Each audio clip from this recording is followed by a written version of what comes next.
Good day, sir. I'm Zhyrene de Los Reyes from BSTM 101. Hazard, risk, and safety. We all hear these terms on a daily basis, so and so. A chemical, physical, or biological agent poses a risk. This or that product is a hazard or behaving a certain way is unsafe. A lot of the hazard and risk used to mean the same thing, but they are not. So let's find out what the difference of two. But before that, let me show you my infographics.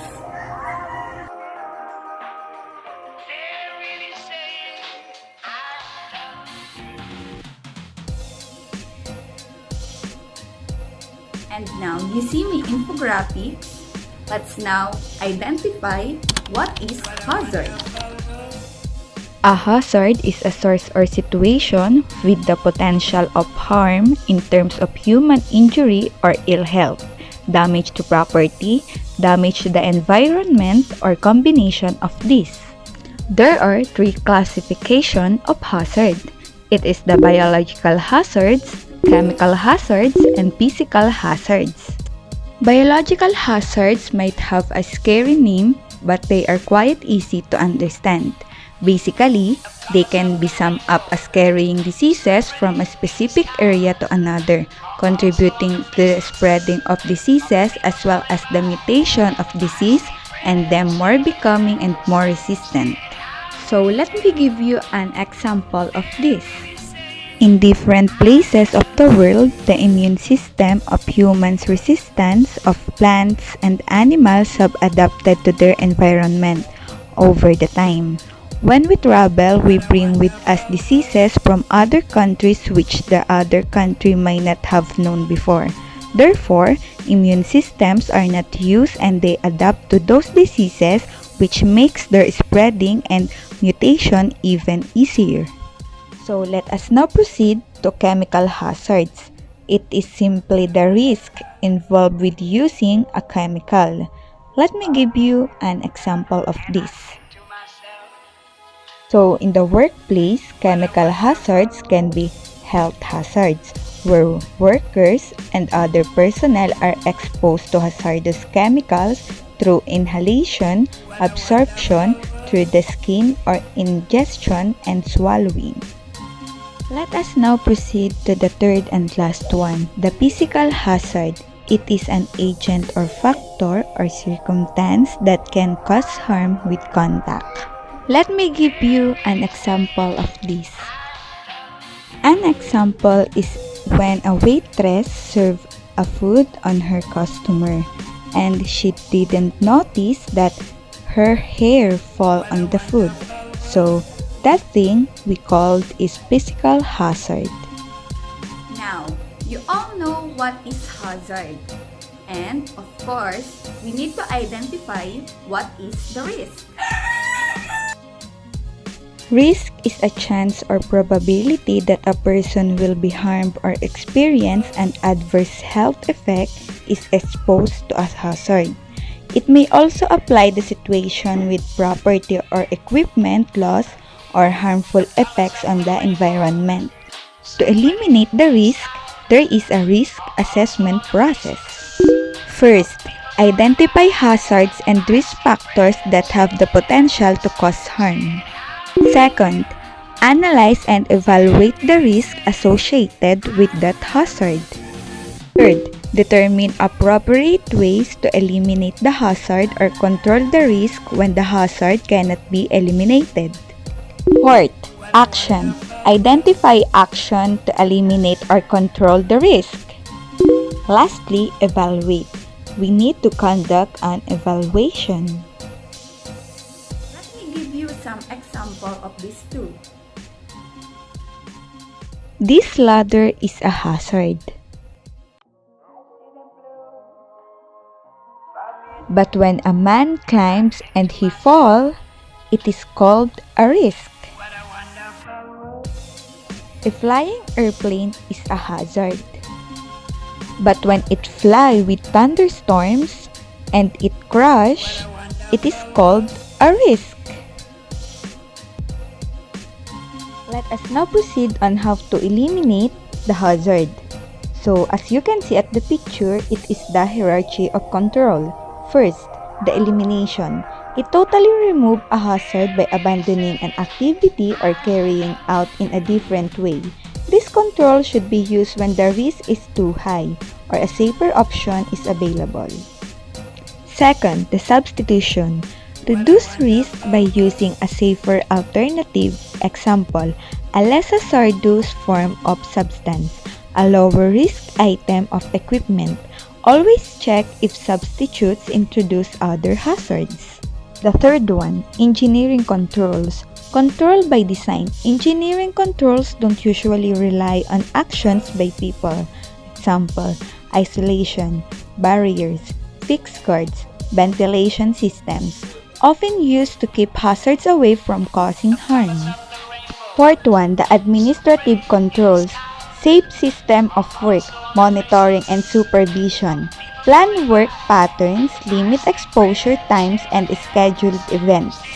Personal protective equipment is the last resort, or we can call the PPE. Protecting the user. It is need to be worn correctly at all times.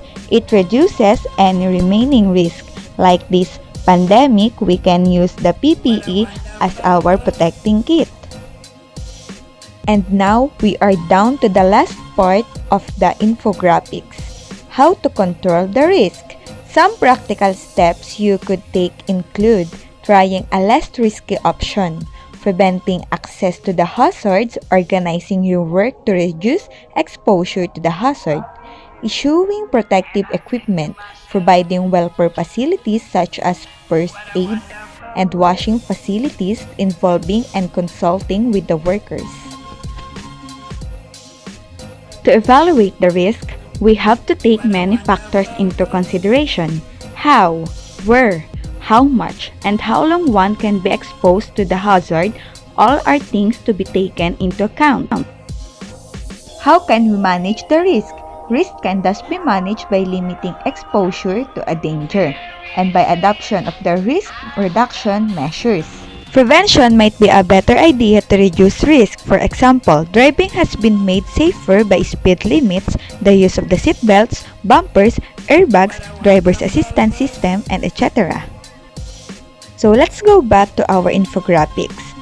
Once risk has been identified and assessed, all techniques to manage the risk fall into one or more than these four major categories.